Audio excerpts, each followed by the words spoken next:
মুখ্যমন্ত্রী হওয়ার পর প্রথম রাজনৈতিক কর্মসূচি ফলতায় 21 তারিখ ফলতায় পুনর্নির্বাচন। তার আগে কর্মী সভা শুভেন্দু অধিকারী। এই কর্মী সভায় দেখা যাচ্ছে কর্মী সমর্থকদের মধ্যে বিপুল উচ্ছ্বাস মুখ্যমন্ত্রীকে ঘিরে।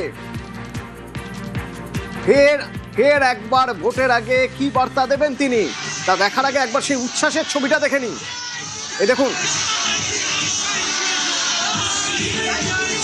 কর্মী সভা শুভেন্দু অধিকারীর, সেই কর্মী সভায় উচ্ছ্বাসের ছবি। ভেঙ্কটেশ্বর এখান থেকে সরাসরি আমার সঙ্গে রয়েছেন। ভেঙ্কটেশ্বর, এই উন্মাদনা, এই উচ্ছ্বাস, মুখ্যমন্ত্রী হওয়ার পরে এই প্রথম তার যে কর্মী সভা, সেই কর্মী সভায় দেখা যাচ্ছে, কি বার্তা দিতে পারেন এখানে? কদিন পরেই তো ফলতায় ভোট, তার আগে কি বার্তা দেবেন, কি মনে হয়? অভিনন্দন জ্ঞাপন করি আজকের এই জনসভায় প্রিয় সাংগঠনিক জেলা সভানেত্রী সম্মানের সমাধিকে অভিনন্দন জ্ঞাপন করি।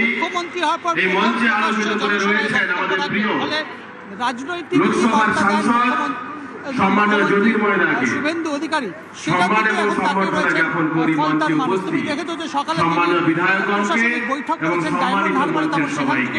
তিনি আর কিছুক্ষণের আজকের এই বিধানসভা নির্বাচনে ফলতা বাস স্ট্যান্ড এই ফলতা নির্বাচন নিয়ে সারা পশ্চিমবঙ্গের বুকে তোমাকে সমাগম যে প্রচুর দেখতে পাচ্ছ মানুষের উচ্ছ্বাস, এবং সময় যত গড়াচ্ছে মানুষের ভিড় তত বাড়ছে। এবং সব থেকে যেটা উল্লেখযোগ্য বিষয় অতনু, যে মহিলাদের ভিড় আমরা দেখতে পাচ্ছি কিন্তু উল্লেখযোগ্য।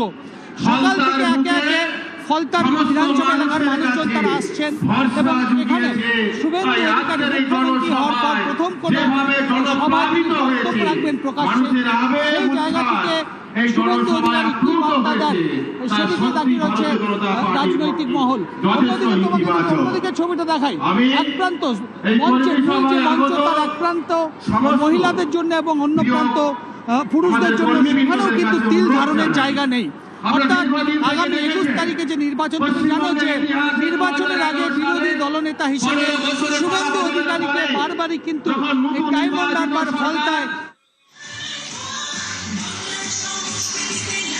এই যে কর্মী সভা, এই কর্মী সভায় কিছুক্ষণের মধ্যে শুভেন্দু অধিকারী চলে আসবেন। সেই উচ্ছ্বাসের ছবি দেখা যাচ্ছে। ভেঙ্কটেশ্বর আমার সঙ্গে ছিলেন, দেখাচ্ছিলেন সেই উচ্ছ্বাসের ছবি। কিছুক্ষণের মধ্যেই শুরু হয়ে যাবে এই কর্মী সভা। তবে তার আগে একটা ছবি দেখাতে চাইব।